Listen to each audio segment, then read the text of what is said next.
Bonjour, bienvenue dans Chaleur Humaine, je suis Nabil Wakim.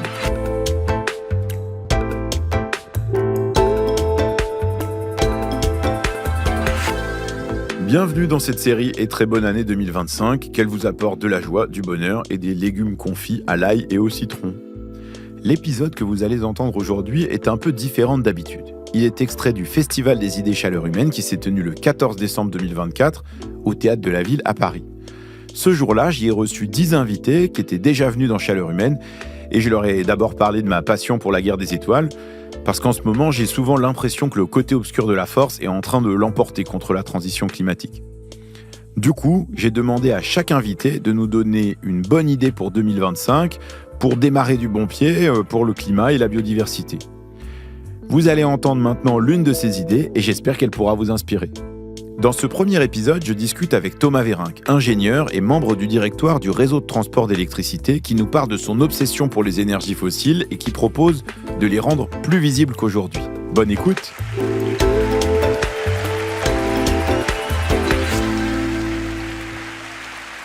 Moi, j'ai commencé à travailler pour Le Monde sur la question de l'énergie il y a à peu près une dizaine d'années. Et depuis, il y a un chiffre que j'essaye de toujours garder dans la tête. 80%.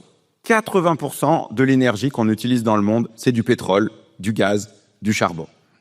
Une grosse partie de ce qui existe dans nos vies, en fait, c'est des trucs fabriqués à partir de ces énergies fossiles. Alors, dans mon boulot, je me suis fait une sorte de pense-bête. Pour pas oublier que la priorité des priorités, quand on parle de toutes ces histoires de transition, c'est qu'on en utilise moins, beaucoup moins de ces énergies fossiles. Je me souviens bien de l'épisode de Chaleur Humaine que j'avais enregistré avec Thomas Vérinck, du réseau de transport d'électricité. Il y a quelques années, il a réuni des centaines de personnes pendant plusieurs semaines et utilisé des modèles mathématiques super compliqués pour essayer d'imaginer à quoi ça ressemblerait vraiment une France débarrassée des énergies fossiles en 2050. Pour moi, quand les choses sont immenses et un peu inabordables et très compliquées, souvent je me perds un peu en route. Mais Thomas Vérinck, lui, comme il a les ordres de grandeur en tête, il a une idée de par où on pourrait commencer.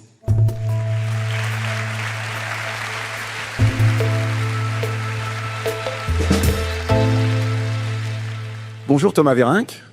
Alors vous avez élaboré des scénarios de décarbonation de la France et vous m'avez dit plusieurs fois, en fait, ce qu'on constate, c'est que la France reste très dépendante aux énergies fossiles et on s'en rend pas toujours compte. Et vous, ce que vous dites, c'est qu'en fait, ce qu'il faudrait, ça serait les rendre beaucoup plus visibles, qu'on se rende beaucoup plus compte du poids que ces énergies fossiles ont dans nos vies, dans notre économie.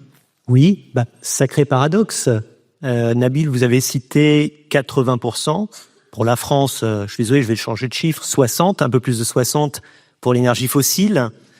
Pourtant, on a du mal à visualiser, à conscientiser la part de ces énergies dans tout ce qu'on fait. Voire, on passe notre temps à nous engueuler sur les solutions. On s'accuse de technosolutionnistes ou de décroissantistes. On dit que telle énergie est intermittente, l'autre elle produit des déchets. Donc en fait, on est en train de débattre des avantages des solutions. Pourtant, les énergies fossiles, il y en a partout dans notre pays. Il y a la question, bien sûr, des transports. Donc la voiture. Alors là, on est sur le cœur de cible Chaleur Humaine à Paris. Donc les gens sont plus venus en métro ou en vélo qu'en voiture. Mais pour beaucoup de gens, la voiture, c'est une obligation. Il y a la question du chauffage. Industrie, énergie principale dans le chauffage, c'est le gaz. Il y a la question du charbon, encore un peu présent dans la sidérurgie, par exemple. Et puis, je parle même pas des produits qu'on importe. Il y a la question des objets. Donc, les énergies fossiles, elles sont partout. Et c'est tellement ancré dans notre vie de tous les jours qu'en fait, qu'on n'y prête pas garde, qu'on n'y fait pas attention et qu'on a du mal à voir où est-ce qu'elles sont. Et moi, dans le débat public qui a suivi la présentation de nos scénarios, je l'ai bien vu. En fait, en 2021, les scénarios auxquels, Nabil, vous avez fait référence, on essaie de tracer différents chemins pour être neutre en carbone. Plus ou moins de sobriété, plus ou moins d'industrie, plus ou moins de nucléaire, plus ou moins de renouvelable. Et dans les débats publics, on aborde ça. Mais en fait, on arrive à avancer quand on est clair sur le point de départ. Et le point de départ, c'est ces énergies fossiles. Et en fait, à chaque fois que je suis en débat public, je me dis, c'est sympa, on fait un débat public sur les solutions, mais on n'a jamais fait un débat public pour décider qu'on voulait avoir 60% d'énergie fossile dans notre mix. On y est parce que ces énergies, elles ont en fait des qualités techniques elles sont compactes, elles sont facilement stockables, et puis on y est aussi parce que elles sont invisibles et que toute une partie de la chaîne, l'extraction, la production, l'acheminement, on la voit pas. Donc en fait, il nous faudrait une sorte de fossil score, en fait. Mais ça pourrait correspondre à quoi un fossil score? Parce qu'en fait, je sais pas, chacun, les individus qui peuvent de leur côté se dire, ah bah tiens, cet acier a un mauvais fossil score parce qu'il est fabriqué avec du charbon, donc je vais arrêter d'utiliser des objets qui ont de l'acier. C'est quand même un peu au niveau supérieur que ça se passe, non? Oui, alors là, on est pour en débattre. Moi, j'ai pas forcément en tête quelque chose d'individuel, même si en réalité, les scores individuels, ça a assez bien marché, hein, quand on regarde l'étiquetage énergétique. Nabil, je vous souhaite pas, en rentrant chez vous, de perdre votre frigo, mais si vous devez en racheter un, vous allez dans la grande surface, vous trouverez sa performance énergétique. Le Nutri-Score, ça a pu donner des informations aux gens.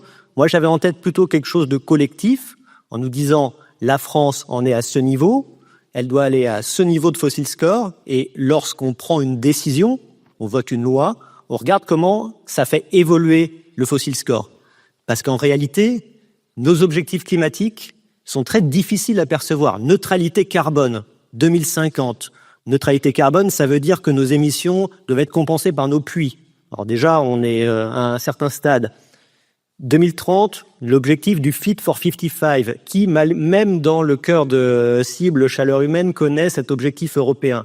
Et puis, quand je parle à 2050, ça donne l'impression c'est dans longtemps, c'est affreusement proche pour les climatologues, mais c'est encore loin pour l'action publique.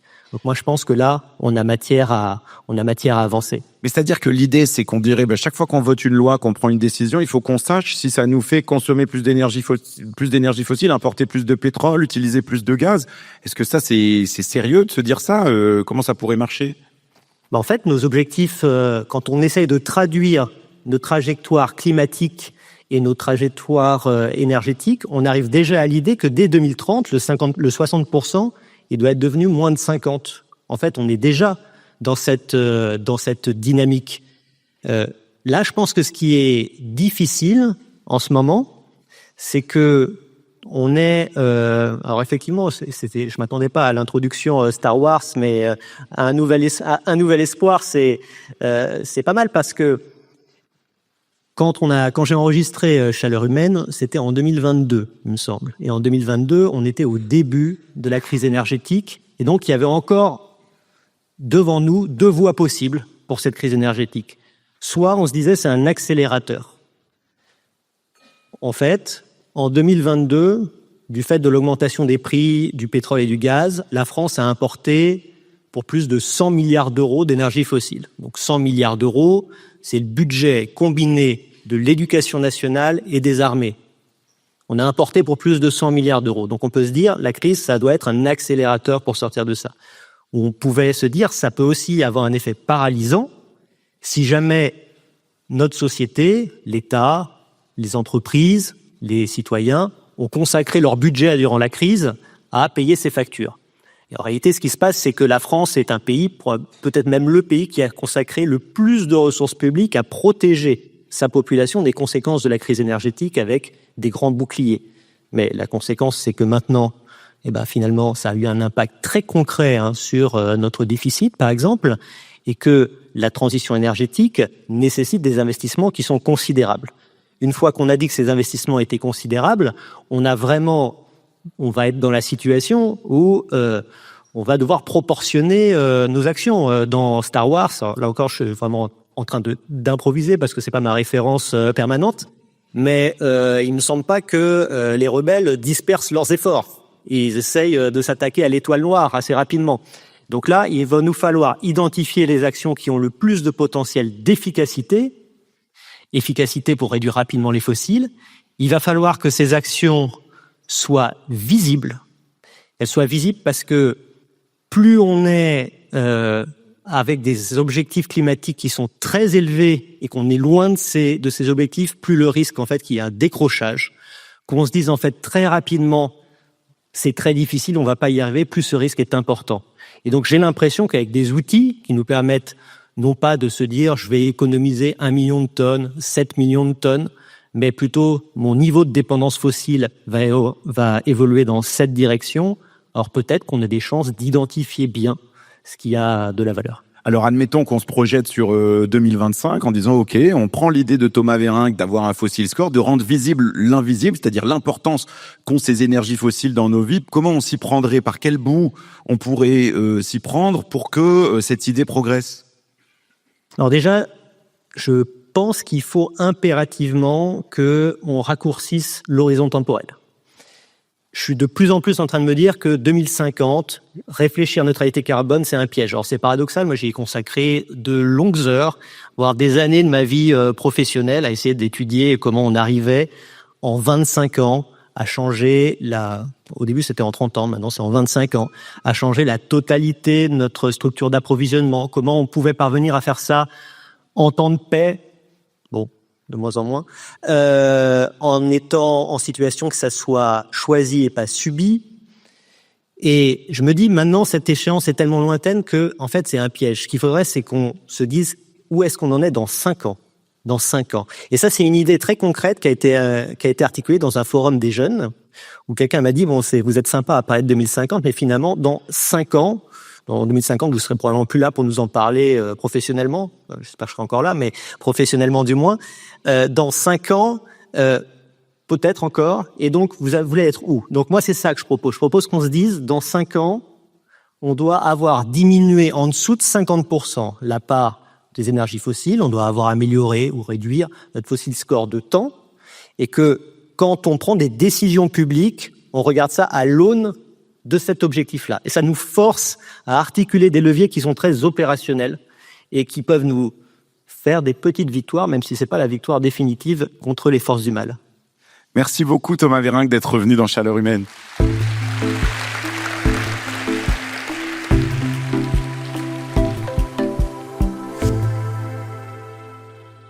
Ce que je retiens de cette idée, c'est ce conseil que donne Thomas Vérinck à la fin. On pourrait en faire quasiment un proverbe. Si on te parle de 2050, demande à voir 2030. Autrement dit, si on veut se débarrasser des énergies fossiles, il faut des trajectoires qui dessinent comment on en utilise moins dès maintenant, dès aujourd'hui, là tout de suite.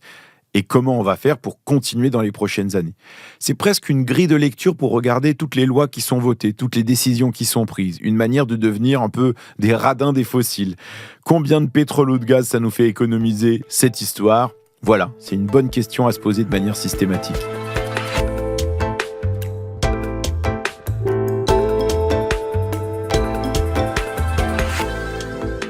Merci d'avoir écouté cet épisode extrait du premier Festival des idées Chaleur Humaine et bravo d'être resté jusque-là. Pour réagir, une seule adresse chaleurhumaine@lemonde.fr. Vous pouvez aussi en profiter pour m'envoyer votre meilleure recette de gâteau au chocolat pour bien commencer l'année. On se retrouve demain avec Lucie Pinson, directrice de l'ONG Reclaim Finance. On va parler de comment mieux financer la transition et moins bien financer les énergies fossiles. À demain!